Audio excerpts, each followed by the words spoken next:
Hey guys, how's it going? Today we are doing something that I have never done before. So we are currently waiting for a couple of guys to show up who are going to be applying a ton of predatory insects to our garden. They're predatory mites called Swirsky mites, and I'm hoping they're going to help with a thrip problem that I recently noticed in our cut flower garden, specifically in the dahlias and snapdragons. They haven't started to take over everything yet, but I feel like they will if we don't get on top of it. And I'm sure most of you are familiar with the use of beneficial insects in the garden, using ladybugs to combat aphids so that you don't have to spray. But, as I was starting to research, this is going to be a learning experience for me. I want to bring you guys along for it, and I'm hoping to ask these guys a ton of questions and just really start to understand how this all works, because I feel like it could be a game changer for our garden if we can get away from the use of really any kind of spray. And I'm not against spraying, you guys know this, and when we do it responsibly, but the problem I'm having this year is that we have hundreds and hundreds of bumblebees, like the great big bumblebees, and they are so amazing. And we've got a ton of other pollinators. It's actually been the biggest year for that this year. Honeybees, tons of other types of flies and bees that are buzzing around. We've got a ton of butterflies, dragonflies, and then of course the bumblebees.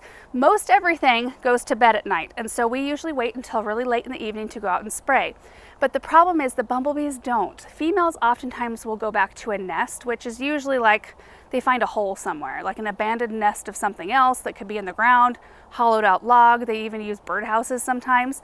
But the males, they'll just chill and sleep out wherever they ended their day. So you could find them like sleeping in a flower or on a leaf or even on the ground. So even if I was to go out there and spray for these thrips, I could possibly be killing a bunch of other male bumblebees, and I just can't stomach that. I think that's just the most horrible thing.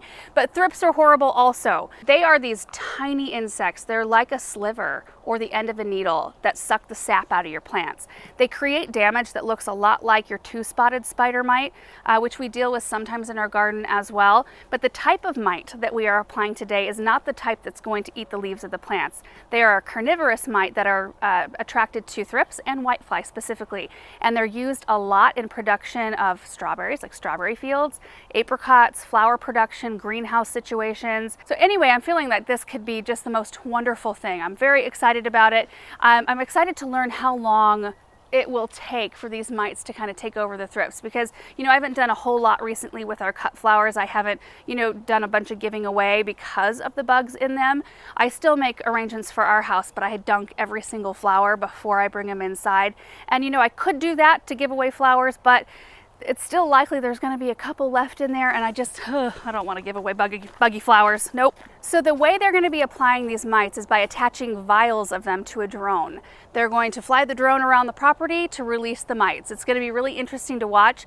The mites are packaged, and I've got them here in the root cellar. They're packaged in like a bran sort of flake. I think that's what it is.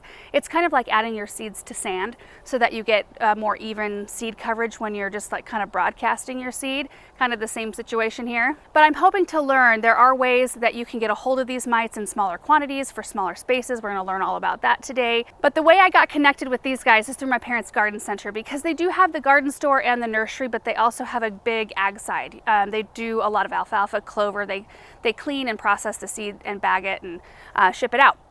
Anyway, my dad was talking with this guy named Bo from Ag Idaho, who I think might be here this morning, who just recently, I think this past year, they've partnered with a drone company out of Idaho called Theravada, who does a ton of stuff. They do like land mapping and soil analysis. They actually can fly their drone over fields, and they can spot insect hotspots, so where you're dealing with insects the most. But anyway, Theravada works with a parabug. So there's like 3 layers here. They work with parabug, who I think is the biggest beneficial insect company in the world at the moment. So this should be a really interesting experience. I'm going to show you the bottles of mites.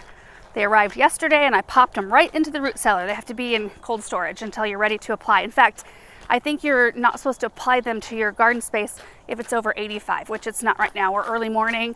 It's beautiful out today. Here they are. This is the box that they came in. And here's the bottle. Swirsky, I don't know if that's how you say it, but it's Amblysaeus swirsky. See a little picture there? There are 50,000 of them in this bottle, and we have 9 bottles. That's 450,000 mites. So so many. You can't see them though. They're so tiny. Anyway, as soon as those guys arrive, we'll get started with this. Morning. Morning. How are ya? Good. How are you? Good. So you must be Jake. Yes, it's All great right, to meet great you. to meet you. Oh man, it is. It's chilly. in here. Yeah, I think it's, what is Okay. it, 45. Awesome. What do you look for? Can you tell? So like one thing to do is to smell.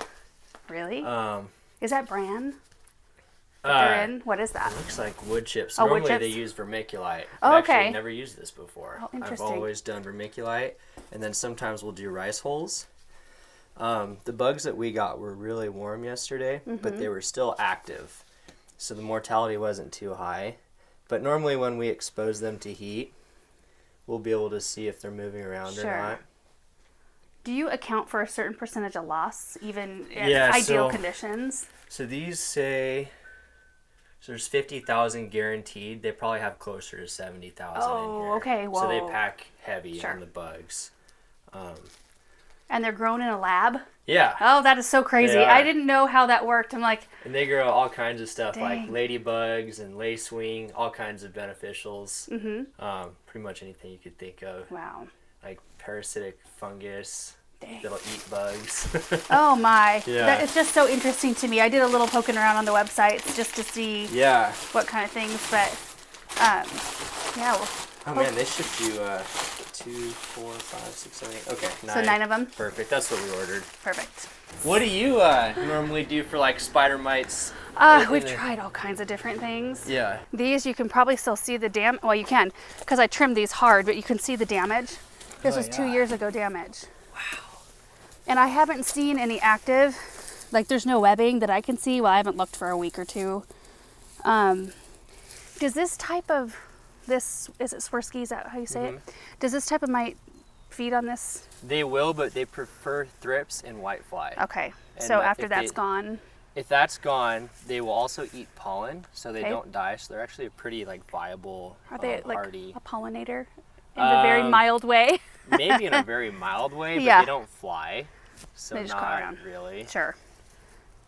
Yeah, I don't see any on here, but this was almost white, like the whole plant. Really? Yeah, and these over here, which it's weird. I mean, you get to see what the spider mites, when you have a heavy infestation like we did, Yeah.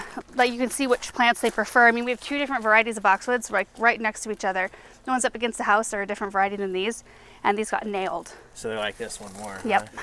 Yeah. Interesting.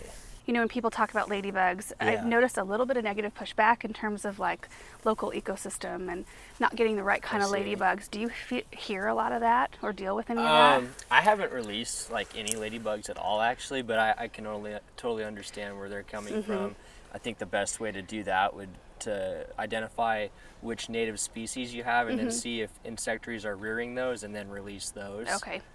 So the you need to do a little bit more research rather than just buying a bag. Exactly. Yeah. Figure Yeah. out what's native and local to your area, and then see if there's any insectaries that do carry that species. Sure. And then purchase that. So, like the mites that we're releasing today, does it impact at all in any negative way any other beneficials that we have out there? Not at all. these ones, I love that. Like I was watching videos and reading online yesterday, and I just thought this is kind of like the miracle, like the miracle cure for our thrip problem.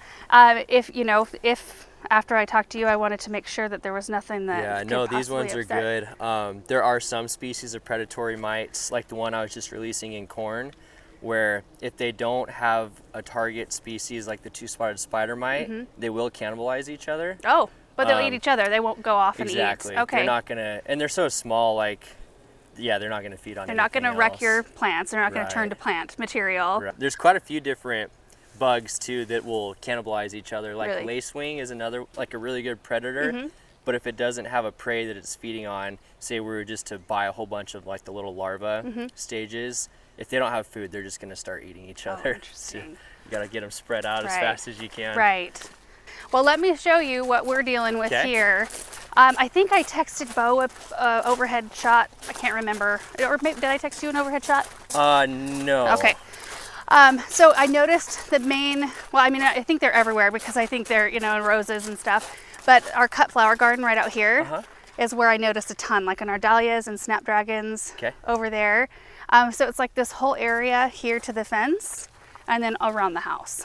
Okay. So Okay. Sweet. And yeah, then there's a you little own bit, past that fence too. a little bit. I mean, there's the high tunnel area, but past that it's just pasture, like Okay. dry land, whatever. But yeah, we could do that little section right there. Okay. Oh, I should have cleaned this up. I apologize. Oh, nice. That's huge. Yeah. So can you fit all of them in there? Yeah. Yeah. Nice. And it's cool because I can adjust my speed for each one of these drums. I can run them both at the same time, or I could run one at a time. So I could have like one species in this drum, another species, and you can apply nice. both with different rates. And so does this, like, you dial that differently depending Yeah. on what you want? Yep, so See those that holes? just adjusts the opening of the holes. That's a beast drone, Aaron. Yeah, it's Drone pretty, envy. pretty cool. You know, I forgot there is a greenhouse right here, and there's Okay. plants right behind it, Okay. and we've got hops back there.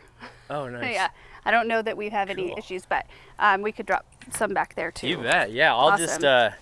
I think, so my battery life, it's about 15 or so minutes. Okay. So we can just kind of walk around and you say, go there, and I'll fly it there, and Okay. we'll get some Awesome. bugs released.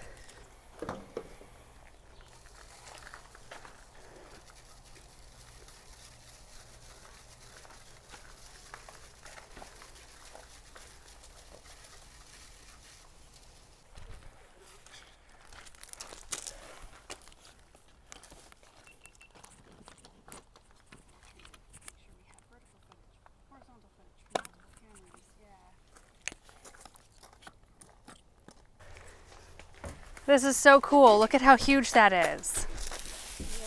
Yeah. Benjamin, right here in these vials, see right in here? These are full of mites. And so when Jake is driving it over or flying it over the property, they will come out of these little holes that you can see on top of those vials.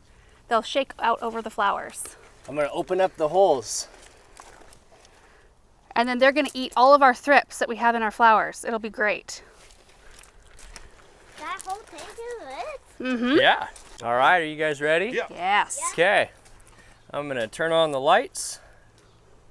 Now I'm going to start the props. Aircraft preparing to take off. Stand back at a safe distance. Taking off.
All right guys, so Jake just finished up flying the drone, blanketing the entire property with these Swirsky mites, and I thought we would sit down for a few minutes and just run through some of the details, some of the things that I just learned, because I was honestly kind of just following him around, asking him questions as we went from area to area. So first of all, the pest we're dealing with, thrips. Like I said earlier, they're itty bitty. They look like little slivers or little lines that move around pretty fast on flowers, and you know, I can tell right away, especially we've got that dark colored table in the cut flower shed, and when I put flowers on it, if there are any bugs, I can see them right away because the contrast from that dark wood and these light colored thrips.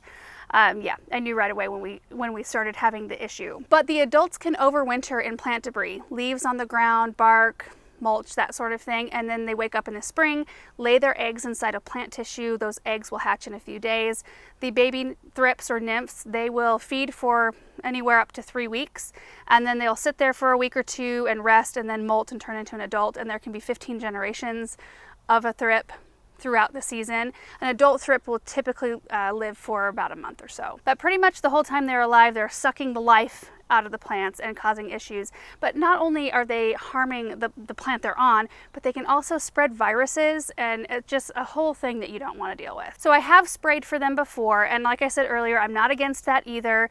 In a controlled situation where it can be done responsibly, in our situation, I just feel like the problem was getting a little bit too big, and we have too many other things and factors out there in terms of pollinators that I do not want to mess with. I don't want to harm. So Jake gave us these papers before he left, a list of common predators, which I think is really interesting. You can see all of these different things. This is the one that we use today, the Swirsky, but there's parasitic wasps, a mealybug destroyer, all kinds of things. Aphitis.